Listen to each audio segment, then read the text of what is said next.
Hi, I'm Sarah Armstrong, and welcome to Healthcare Harmony. This series started with a simple idea. What if we stopped talking past each other in healthcare and actually started listening?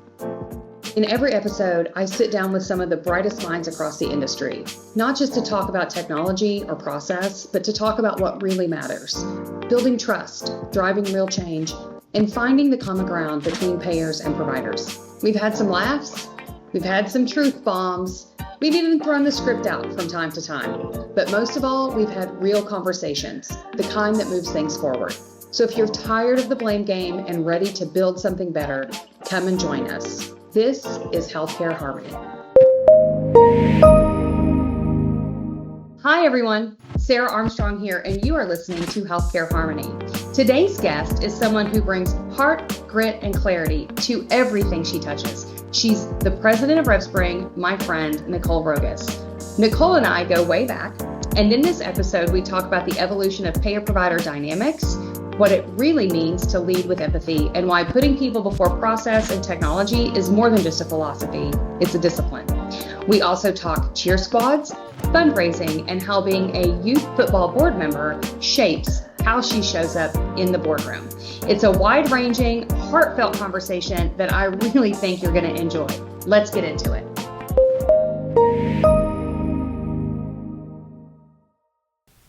Well, hello, Nicole. How are you? I'm good, Sarah. How are you doing today? Great. I'm excited to be joined today with my friend Nicole Rogas. So I'm going to ask her to introduce herself here in a second, but I have to tell you, Nicole and I are a classic example of it's a small, small world in healthcare, especially healthcare rev cycle. I was a customer of Nicole's many, many, many moons ago. I won't say how many because that talks about our age, but many moons ago when I was on the provider side, and Nicole and I just made fast friends when we were working together then, and we reconnected. I don't think we'd seen each other in probably a decade, maybe? Probably, yeah. So we reconnected at a conference recently, and just like no time at all had passed, and she graciously agreed to come on the show. So with that, I'm going to ask Nicole to just give a little background on who she is and who she represents today, her wonderful company, RevSpring, and then we'll jump into some fun topics.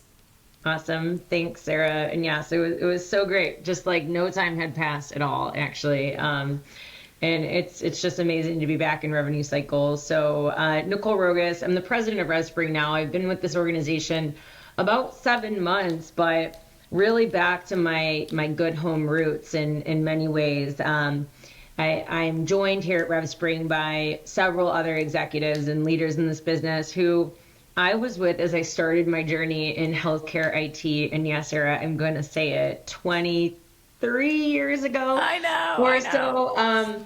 As I sent my son to middle school this week, I thought, how can I be this age? But I am.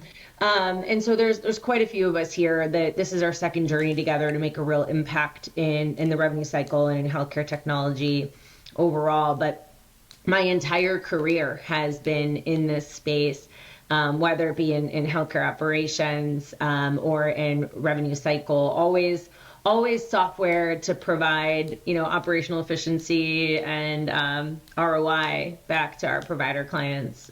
So I'm happy to be here with you today and to explore some really cool topics. Awesome. Well, I think we should, before we get into some operational things, I thought maybe we should shout out to Scott McKenzie, who is who brought us together. I know that he's a very meaningful person to you. He's just been a great contact for me. He's done a lot for me in my career, and I know that he has been very meaningful to you. So we want to say hello to Scott, and anything that you want to share about Scott and Scott's leadership in particular that made RevSpring so compelling to you? Yeah, and he would be utterly embarrassed to know that we were talking about him right now, for being like what I would call like a medaled Olympian in healthcare IT and operating businesses to incredible success and impact.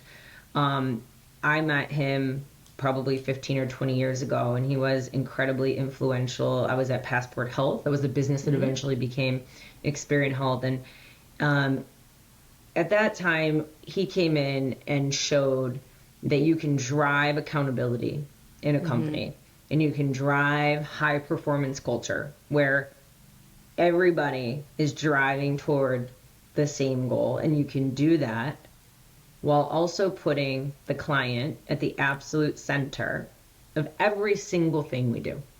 And that often gets hard, Sarah. I mean, you know, on a business side, you're often under different sorts of pressures to ensure that your business is financially sound. But we've never wavered. He's never wavered. He's never wavered from the philosophy of, we will put the client first. And that means we will sometimes lose financially.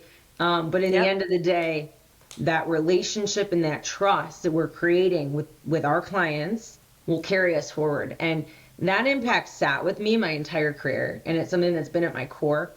And so when I was coming to a pivotal moment in my career about a year ago right now, where I thought, what do I want to do?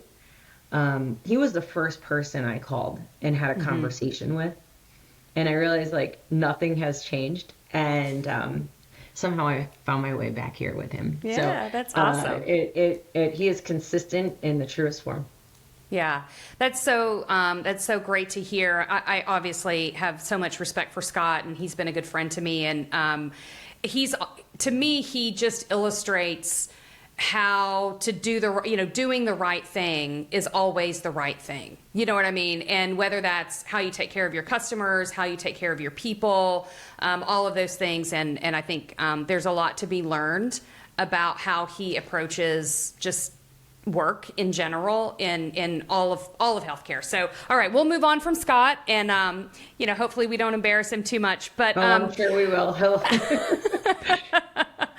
So maybe kind of pulling on that thread from RevSpring. As you know, here at Trend, we talk a lot about payer-provider collaboration and specific friction points in the U.S. healthcare system. So I thought maybe we could start with talking about how you see that play out from the patient experience perspective. So a lot of what I do all day is more in that payer-provider space, but at the end of the day, patients are very often kind of the end result, right? Their experience is the end result of some of that friction. So I thought maybe you could talk a little bit about how you see that play out in the payer-provider friction space. And then maybe we can brainstorm on ways we can try to make that better in our 20 square feet. Yeah, no, I think that would be great.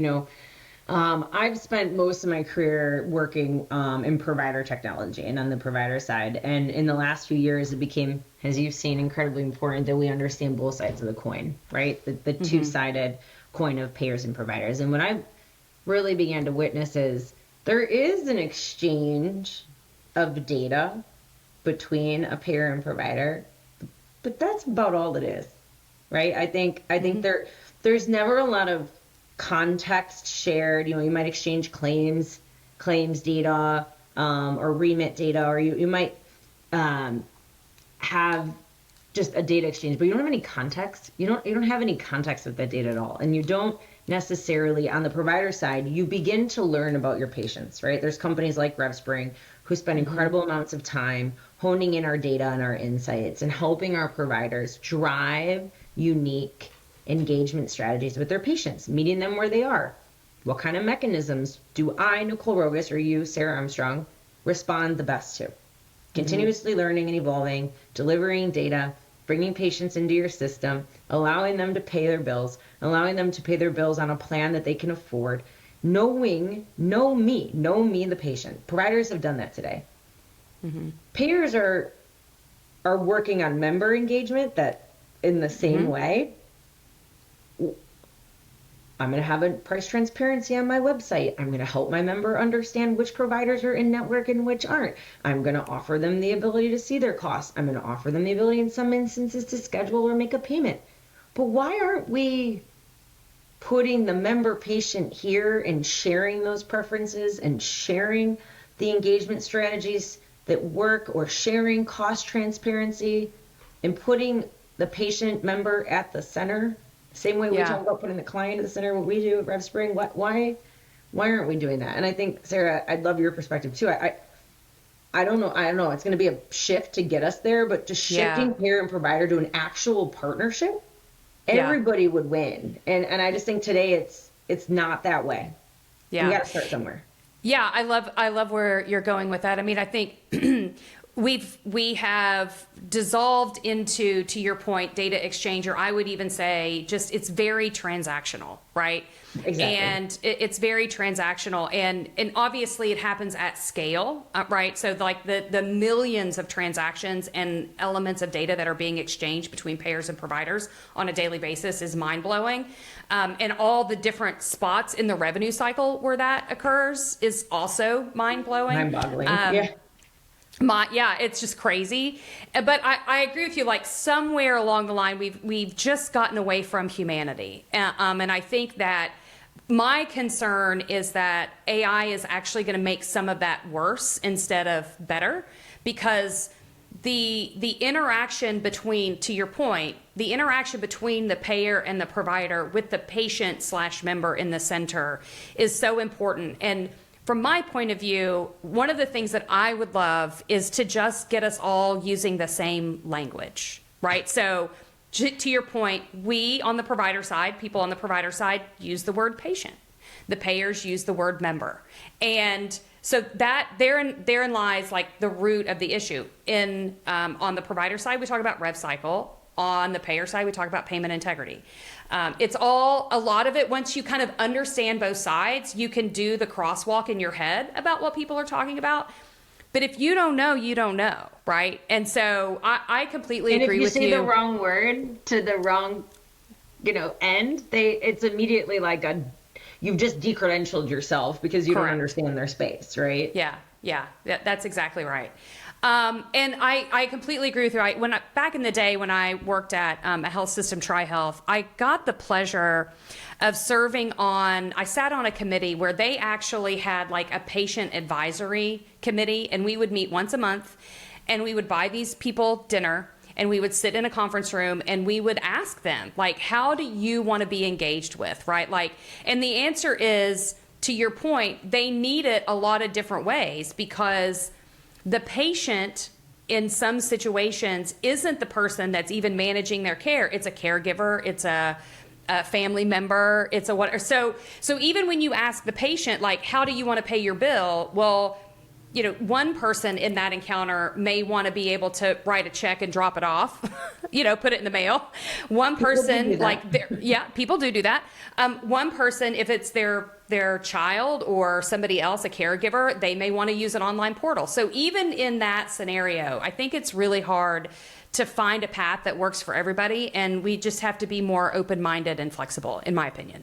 Absolutely. And I think about, where do you start in something like this? And if you start to think about, I've been thinking about this lately, is if you have an area of the country where there's a group of providers that have the majority of the patient visits, and you have a payer or two that have the majority of those covered lives.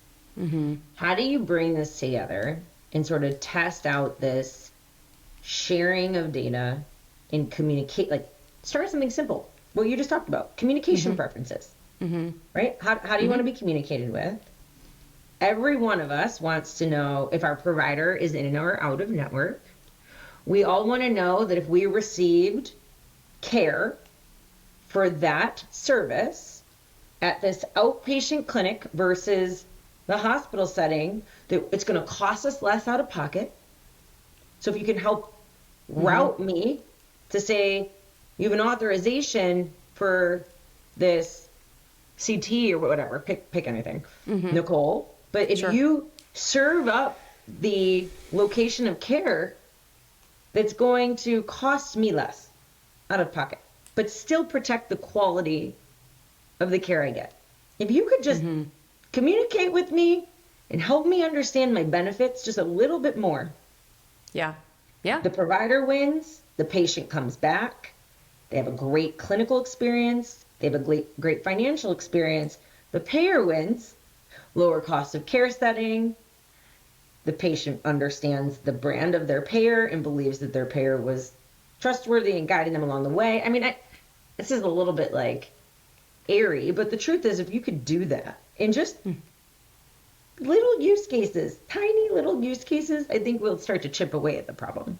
Yeah. I completely agree. And we have a whole thing where we're like, we're probably not going to we can't boil the ocean. And I feel like this is where a lot of these conversations start to just kind of disintegrate, is because people want to start at boiling the ocean. And if you can't boil the ocean, then why start at all? And our point of view is, we'll start with your 20 square feet, right?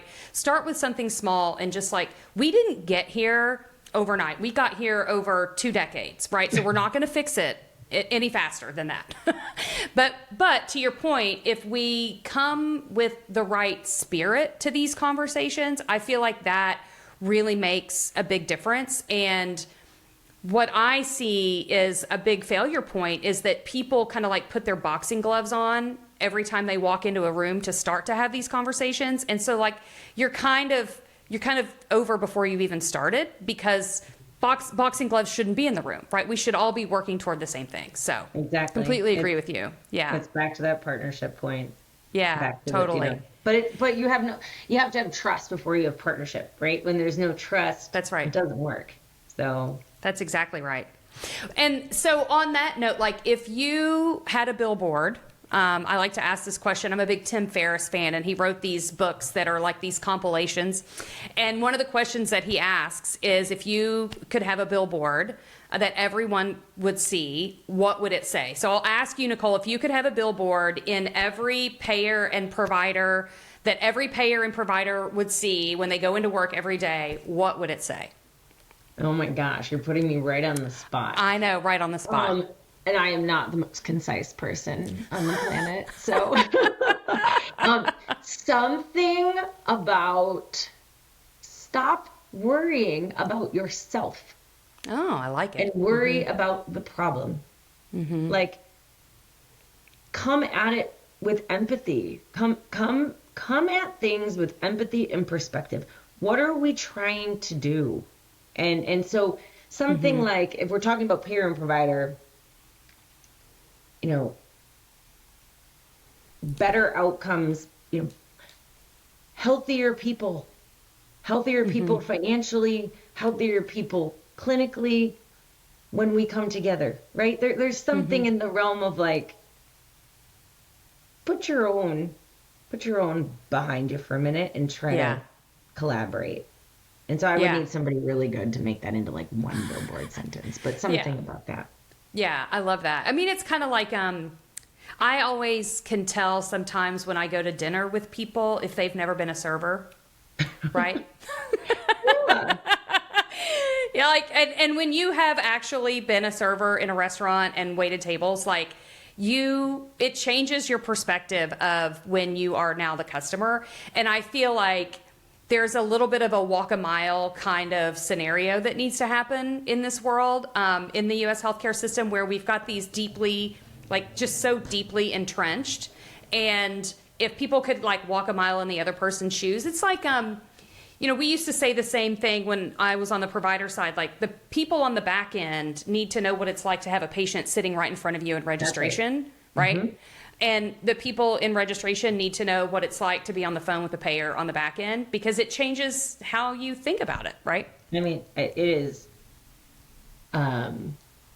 fundamentally how I live my life is, I think this comes with age too, right? And experience. I could think of my younger self, and I used to just plow, right? Just go straight for it. But pausing in every experience I have and thinking, why is this person or this situation the way it is? And why are they asking me those questions? And having the perspective to pause and go, if I was in their shoes, what would they need from me in this moment?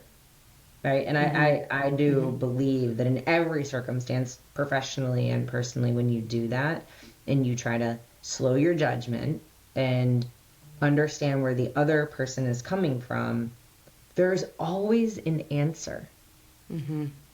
Yeah.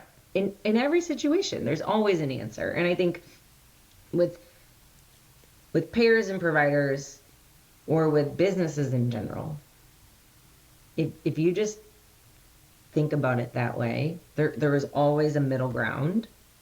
I think you end up better in the long run. It's like, maybe in the short term, you take a little bit of a punch to the face, but in the long run, it's always better. Yeah. Well, that's a great segue into the other part of your life that I know is very important to you. So you are on the board of a youth sports and cheer kind of situation. So maybe talk a little bit about that experience, why it's so meaningful to you, and that how do you see parallels in your involvement with that and your professional life? Yeah. It's funny to bring it up now. So I do sit on the board of the Elmhurst Eagles youth football and cheer not-for-profit here in Elmhurst. I live just south of O'Hare, right outside of Chicago. It's a program that my son has been in tackle football in for 5 years, and my daughter is in her third year of cheerleading, competition cheerleading. And all I needed was one more thing, right? Just to add Sure, that. right, I'm also right. the team momager for my son's football team. So like I don't have enough going on. But for me, it's just an incredible inherent passion I feel about creating memories and experiences for my children. Like, it is like the most important thing. And it is about teaching them about discipline and teaching them about work ethic, teaching them about having commitments and keeping your commitments. You go to practice, we don't miss it. If you're sick, we miss, but and just teaching them those underlying traits, I think, that will carry all of these kids that are in this program. There's over 600 kids in this program. To teach them those fundamentals that will carry them through their entire life. And so I am so passionate about it, and I do this. And actually, I'm the fundraising person. I know that's shocking. And so we raise money to create better experiences, to teach, running speed and agility clinics or stunting clinics, or buying safer helmets for the boys, or, just different mats for the girls for cheerleading. And so I'm just really passionate about it. But it really, for me, is, yes, it feeds my competitive nature, and I love football, and I love watching my kids compete. But it really is about the experience. And what caught me is I ended up at RevSpring, which, if you step back and I think about my career journey, why I stayed at my first organization for what became 19 years was about my experience there. It was about the people, and it was about the evolution that we were making and the impact we were making on the industry and on one another.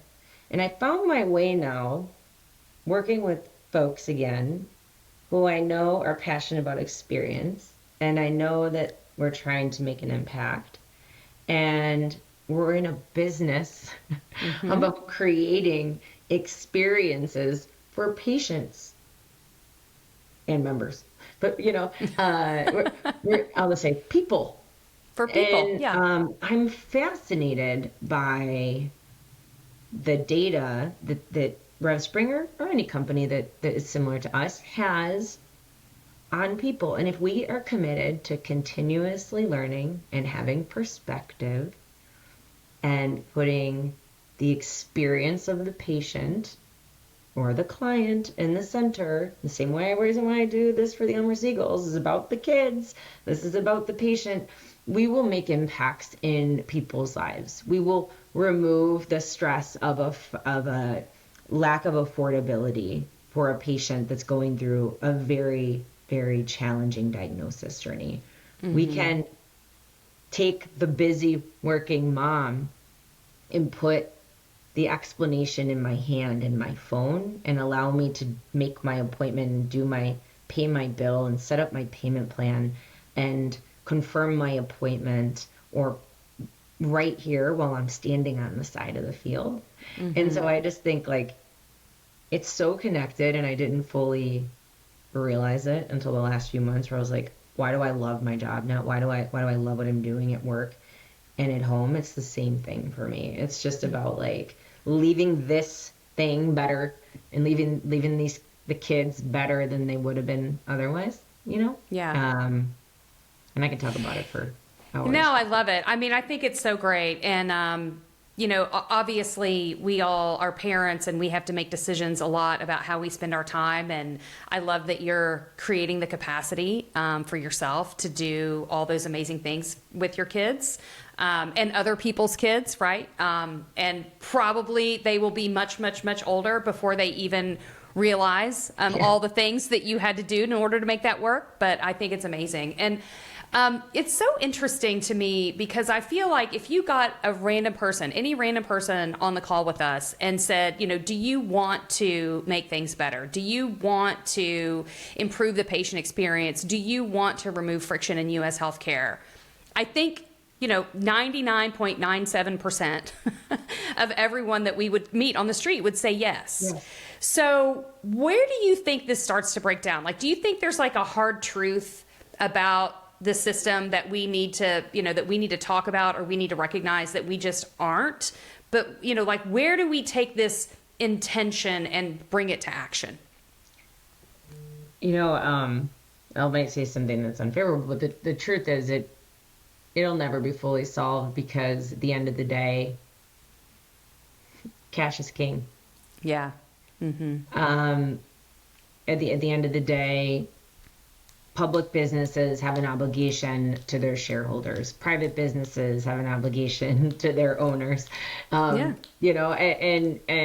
that goes for all the for-profit providers as well, right? And I think that it's going to continuously be an issue because of that. And I'm not saying I disagree with that. I mean, the world has to go around, right? We all are in business for different reasons, but I think that's where it breaks down, is at the end of the day, there's a higher sort of priority in margin and profitability that will always be there. And so I think, if, to your point earlier, if we sit and try to solve all these problems in U.S. healthcare, my grandkids and your grandkids are still going to be doing this same work that we are today. So really, as you keep calling it your 20 square feet, I've said for the last several years in different environments, like, it's about these little problems that cause making everything just incrementally better every year. Eventually you feel that impact. And so I think it's just got to be like, what are we wanting to solve right now? What can we solve? And how can we come together to solve it, to make just one experience a little bit better? And I completely agree. And I think, to your point, like, we're not going to solve the need for profitability, right? That's always going to exist. I challenge a little bit the mindset that it is a zero-sum game. Like, $1 for this person means less money for this other person. And so I do think that there may be ways that isn't true, that we could explore, but completely agree that, businesses have to operate, profits have to be generated, creates employment for all of us, right? But I am curious, with all of your experience, you've done so many tech projects. Like you said, you were at your previous company for 17 years. And when you're implementing new software, everything changes, right? Like, workflows change and all that kind of stuff. So you've had a front row seat to a lot of providers having to implement change. And from your point of view, what has made that successful? And where are people most likely to fall down when they're trying to implement change? Yeah, I mean, change management, huh? We could talk about it for a long time. And I look, we can put all of the best practices in the world in place. We could build all of the most efficient processes to document and to watch it through. But if the people don't understand why we're doing this, what impact it's going to make, and how it's going to make their job easier, they're never going to fully adopt it. And so every single time that a project falls down, it is because of the lack of communication that either the vendor and the provider that are working on together to the end users. And so I always say, no matter the technology, no matter the people, no matter the technology, no matter the process, it all comes back to the person. It all comes back to the people involved. And the continuous communication and education on what impact we're trying to make together, and then measuring it. And then measuring it. And saying, we're not getting there. We need to do better together. And it's always look, we can all pretend that our software is the greatest thing on the planet, and we have better technology than the one next to us, and we're the smartest people because we've done more of these than anybody else. At the end of the day, the people sitting around the table, and the commitment to excellence, and the teamwork, and the communication, that's what changes things. And it's simple. It's just simple. But it's so hard. It's simple, but it's so hard. I agree with you. It is. But it is, sometimes you realize through big projects, and this will sound maybe harsh, but that you don't have the right people on the team. Yeah. Yeah. Right? That's right. Because depending on where you're going in your organization, the people change. Skill set needs change. And everybody has a different set of skills. And so I think as senior leaders, our biggest job every day is to make sure we have the right people in the right seat where their skills and their superpowers can soar. And that means being okay with sometimes difficult conversations and helping people realize that this might not be the right thing for them anymore. And so status quo kind of is like the worst thing. I love change. And so I believe that change is a time of new opportunity.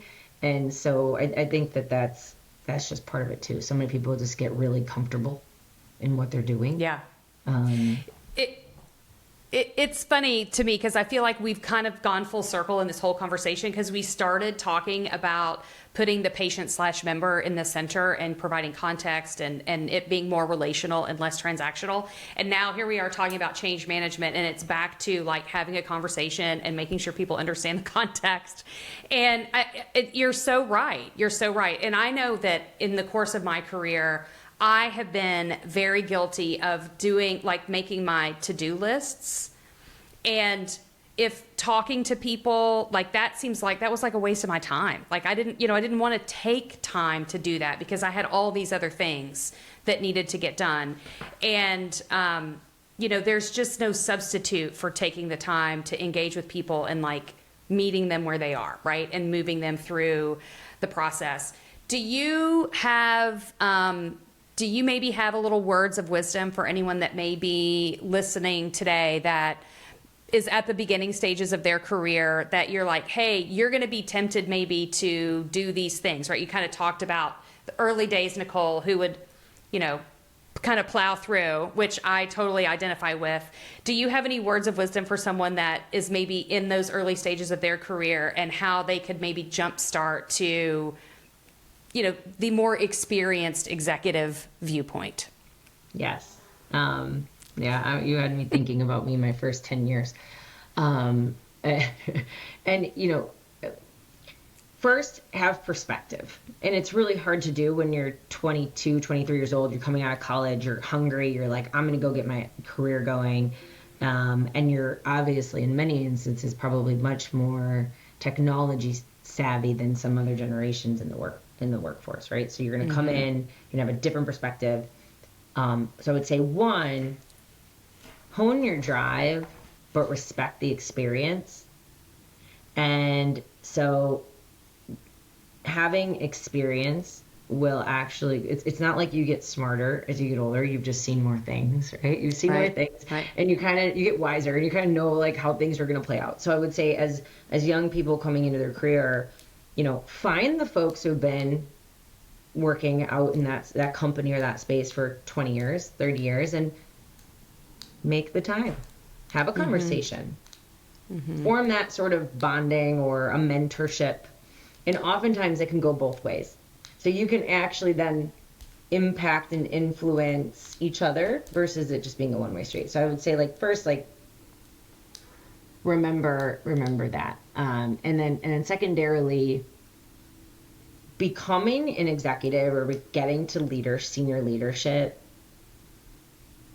you'll have a ceiling at some point in that journey if you are not respected and you are not trusted and you do not listen and evolve. If you come at things one way and you just think you know better and you tell people what to do, you're going to hit a ceiling at about the director or VP level. You're never going to be able to go further than that, because as you rise up to senior leadership, half of your job is understanding your teams and what they need to tick and how like I said before, how their traits can be put in roles where they're thriving and they're happy, because when everybody is in a position that feeds them, the business is better. Yeah, And when that's people right. feel heard, the business is better. So if you just think you're going to run everybody over and know better than them and not create teamwork and partnership and collaboration, you're going to have a ceiling. And so, remember that through the whole journey. That's great guidance. Great guidance. Could not agree more. And I know we've talked about, the people, in particular, Scott, being a big influence in you, in your career. Do you have other books, other materials that have kind of helped you along the way grow and evolve into the Nicole that you are today? So truth is, I've had probably 3 or 4 leaders in my career, that have molded me, and I've taken a little bit from each of them, and my own experiences that have made me who I am. And it really, now I'm pretty consistent. And from Scott, it was always about, focus and high performance and honesty and integrity, and just kind of not making excuses, right? No excuses every day. Do the right thing. Do it all the time. Do it consistently. Don't be afraid to work. I've had a strong female leader in my life who was my direct boss for quite a while, who taught me also about the dynamics of being a female senior leader and a mom. And so I exude that too. And that is about being present where I am all the time. So if I'm at work, I'm at work. If I'm with the kids, I'm with the kids. And so being present, automate everything you can automate in your personal life, the dog food, the groceries. And I just think and always allow yourself the space to not be everything to everyone.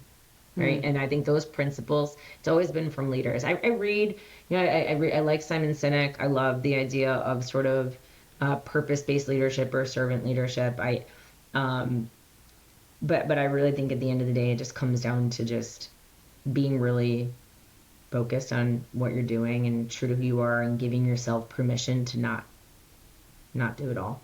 Yeah, that's so great. And so many people, especially women and moms, need to hear that, because it's a pressure that I think it's hard to describe. So I think that's amazing. And I am always shocked at how quickly these go. And then before you know it, we're almost out of time. So before we kind of wrap, I wanted to make sure, because I've asked you all kinds of questions, I wanted to give you the opportunity. Do you have any questions, or is there a topic that you want to cover that's really important to you that we have not discussed? Oh, that's great, Sarah. So actually, I think what made you turn and build this company now and do this work? From, you're on the provider side, you're an intelligent woman, and you ended up in this, and you're really, really passionate about it. How did you make that decision? It was a series of events. I had a relationship with the private equity firm that purchased Trend, and I was doing some diligence as a consultant with them.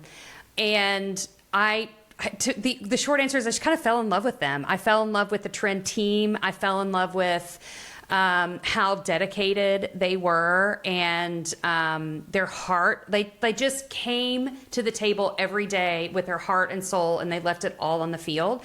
And so, like you, I was in a bit of a a crossroads where I was trying to decide, what did I want to do? What were the things that were important to me? And so being a part of something that was meaningful was very important. And working with people that I genuinely wanted to work with was very important to me. Like, I can work hard. I'm a hard worker. I'm a pretty intense person when it comes to work.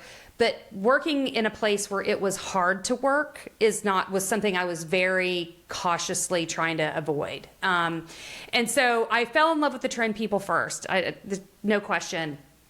But because of that, like, my eyes were opened, and my whole ideology, this thing that I had carried with me my entire rev cycle career, like these big bad payers and this sense of nefariousness and all that kind of stuff, like, it all, like, my eyes just got opened, and it kind of rocked my world a little. Like, I'm not going to lie. Like, I was that person that put my boxing gloves on every day when I would encounter with payers. And whether somebody taught me that intentionally or otherwise, I came to believe that my job as a revenue cycle leader was to fight with payers. Like, that was an element of success.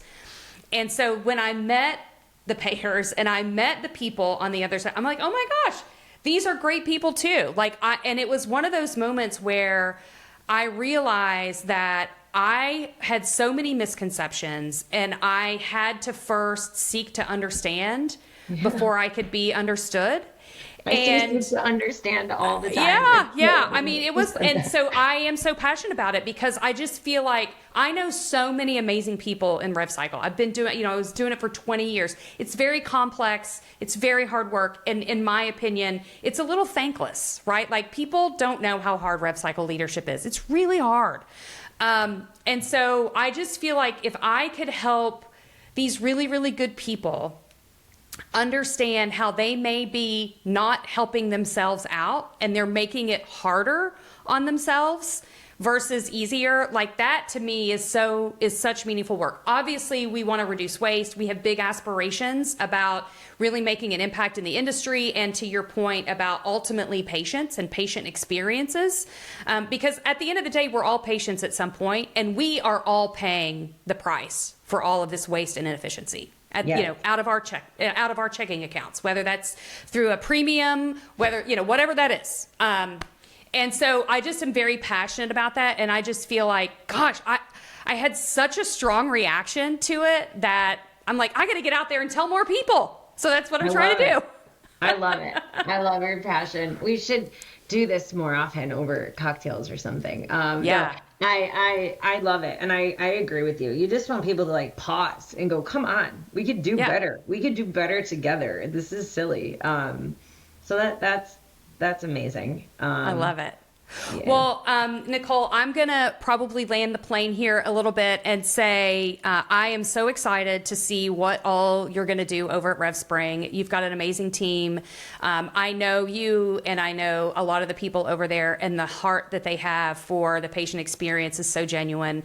I look forward to maybe having you back and talking about what your journey has been. I mean, it's been just 7 months, and already you're making some headway, and looking forward to the next 7 months and what's going to happen at RevSpring, and all the good work that you're going to do over there. And I just thank you for being who you are and bringing your passion and your integrity to what you do every day. And look forward to hearing what's next for you. Well, thank you. And I feel the same way about you and your business. And so we'll have to, I would bet that we move our businesses forward at a great clip, and we'll have a lot more to talk about again in a few months. So awesome. Thank you for having me today too. It's an honor. Thank you for making the time. Reconnecting, Sarah. Yeah, so great. Much. Awesome. Thanks, Nicole. Have a good one. Yeah, we'll see you. All right. Bye-bye.